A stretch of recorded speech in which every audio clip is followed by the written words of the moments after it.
Hello there, world of tankers, and welcome to the channel. I'm your host, Droodles Blitz, and in today's video, I'll be playing in the M6A2E1 Experimental. This is a really fun Tier 8. I like to almost call it a super heavy, but in reality, it's only very well armored when it comes to the front. The upper plate on this vehicle is about 260 to 70 millimeters thick, and that is the entirety of the frontal upper plate. The lower plate on this vehicle is also about 260 to 50 millimeters thick, meaning that a lot of opponents that load premium ammo will still struggle to penetrate your upper and lower plate when aiming at the M6. There are weak spots, however, being the cutouts on the side. You can penetrate those. They're about 250 thick, but you can still cut through them, and you have the turret ring and the turret cheeks that are big weak spots. However, it's not like this tank doesn't have a gun to fend for itself. It's got the T-34 gun, which has 260 standard pen, 312 on the premium if you're running Cali, and 400 damage per shot. This vehicle also features 10 degrees of gun depression, and while it may only go 29 kilometers per hour of a top speed, it features a pretty solid power to weight of 15.7.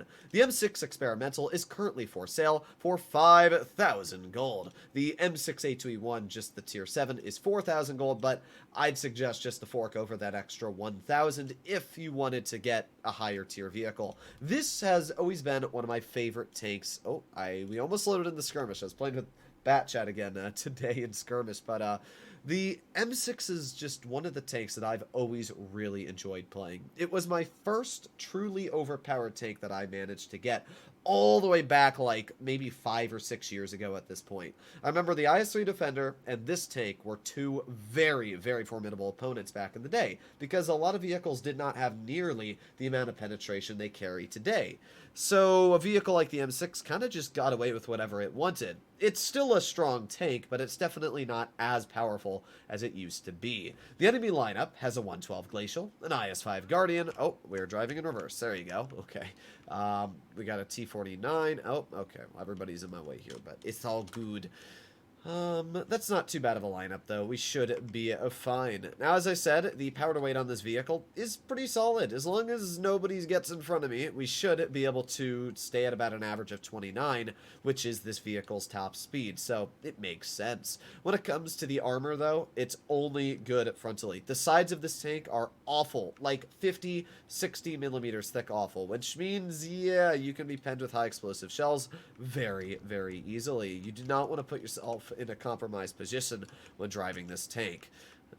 What are you doing, Tiger? I don't even know what to say. Just, what are you doing? Either way, I'll take a free pen into that IS-5. He shoots my Tiger P, and I think this guy's just lost. I'm going to be honest. We got the Cheeto SPG off to the side, who I'm just going to drive up. Oh, come on. Show me your hatch again. Show it. Show it. Hooah! I cannot believe that hit. That was a very, very nasty shell into that vehicle. We were able to roll a pretty decent chunk off of his tank there. Oh boy. Okay, so we got the IS-5 in the back, and we got the Skoda here. Bonk. Yeah, easy slap right into the guy's turret. IS-5 misses the shell, and with that, it's not too bad so far. I'm just chilling over here. This is where the M6 just does so dang well, is being able to bully with the insane armor that it carries. We do have the IS-5 over here, but once again, he's not even shooting at me. He's probably looking at my tank. He's like, holy crap, that thing is all red.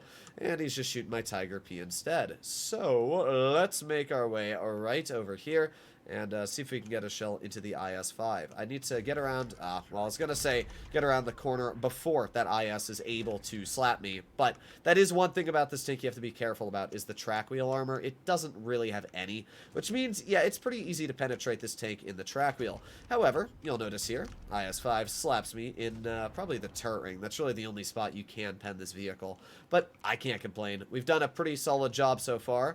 The WZ-112 Glacial is going to aim it on me, and he does manage to penetrate in the turret cheek, as I talked about. That is a weak spot on the vehicle, but we bonk him back for 448. What you'll notice is that the gun on this tank is actually really solid. A lot of people never realize that, but this thing hits hard. I mean, 400 damage per shot, and the fact that it's got insane levels of penetration, and I should also add, pretty good aiming time is not bad at all. Now, the Borsig did HE me, which made sense. But even though our armor didn't do a whole lot this battle, I was still able to break 3,000 damage, which is a good example to where the M6 is pretty solid. You're almost always going to get heat shells spammed at you, which means that your hit points are going to last a lot longer as long as you're staying frontally on. So there you go. Not a bad battle at all. 3,302 damage dealt, and we assisted 808, meaning in total we did about 4,000 combined. Not a bad battle at all. I should also point out that this tank makes a lot of credits. Because it is one of your American type heavies, even without credit boosters on, I was able to make 97,000 this game, which is a pretty solid chunk, especially judging that we died. So that is something that's really nice. It's also a great credit earner because you don't need to shoot premium ammo. When you got 260 standard pen, I mean, you just cut through everything at that point. A vehicle like the Object 252 on the enemy team stands no chance when it comes to this gun. But let's see what we can do. We got the Barask, and okay, well, I gotta look at the heavies, because that's what I'm gonna be fighting. So we got the IS-5, we got the IS-6, the Object 252, and the IS. All of their heavies are Soviet, which is kind of funny. Now, I don't mind fighting Soviet heavies. They do have a decent chunk of penetration, but what they suffer is accuracy. And you need a lot of accuracy sometimes to snap your shells on the M6. It's actually better to drive this vehicle on flat ground than it is hull down the majority of the time, because when you're hull down, people get to shoot at your turret weak spots. When you're on flat ground, people shoot at your hull a lot more, and it makes your hull a lot better. So that is something to keep in mind about the armor on this tank. It actually really honestly does a lot better when you're only showing the entirety of the hull rather than just what it can do in a hull down situation. So there you go, our mantlet got a nice bounce. When it actually comes to the mantlet armor on this tank, it's quite well armored. I mean, you will get a pretty decent chunk of bounces, but here we are, we got the IS-6 who's thinking he's side scraping, but I mean,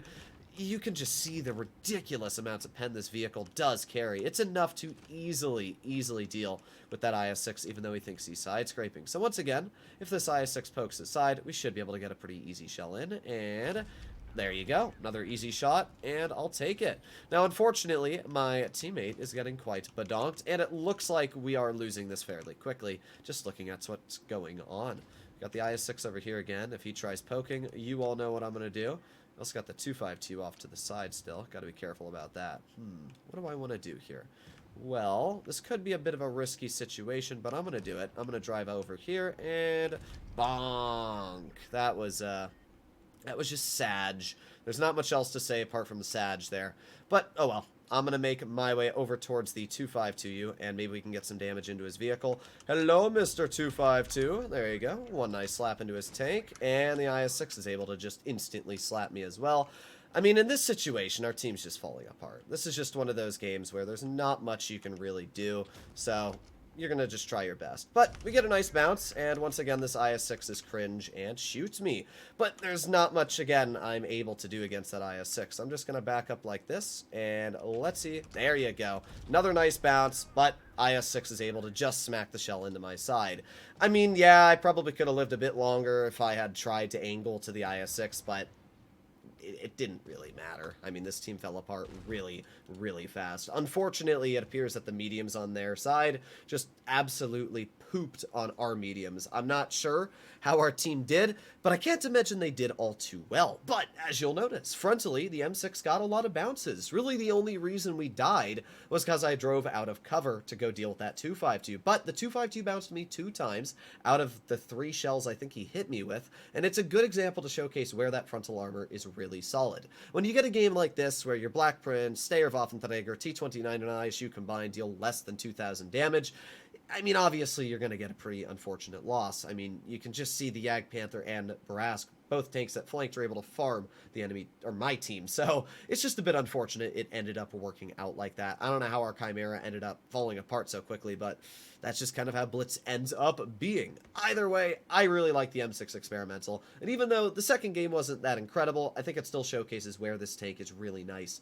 The gun is absolutely amazing, and the armor is really good for what it is. Against players like that 252 that don't understand where to aim at this tank, you will get a lot of bounces. This is one of my oldest tanks in the game. I've got a lot of battles in it at 708, and I still have a 68% win rate, and as I said, I got this tank literally 6-7 years ago, so I really like this tank a lot. For 5,000 gold, I'd actually say it's a decent deal. I'll see you all in the next one. Bye-bye.